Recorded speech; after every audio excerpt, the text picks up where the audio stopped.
Sir, आपण याच विषयावरती काम करताय आज गेली 30-40 वर्ष, तर काय सांगता येईल या बँकेबद्दल?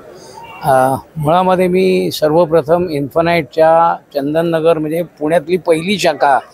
ज्या पद्धतीनं एक भव्य दिव्य उद्घाटन केलं याबद्दल त्या संस्थेचे अध्यक्ष नवनाथ अवताडे यांचं मनापासून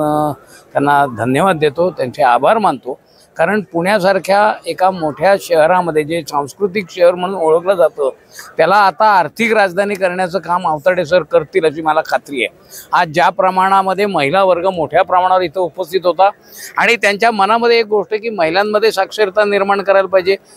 तरुणांमध्ये निर्माण केली पाहिजे आणि त्याचं मोठं काम ते आता हाती घेत आहेत. आणि त्यांच्या या संस्थेच्या इतर ज्या व्हर्टिकल त्याच्यातनं खऱ्या अर्थाने एक जागरूकता निर्माण प्रत्येकामध्ये करावी आणि प्रत्येक पुणेकरांना चांगली गुंतवणूक करावी, चांगली बचत करावी आणि एक आर्थिक स्वातंत्र्य चांगल्या प्रकारात निर्माण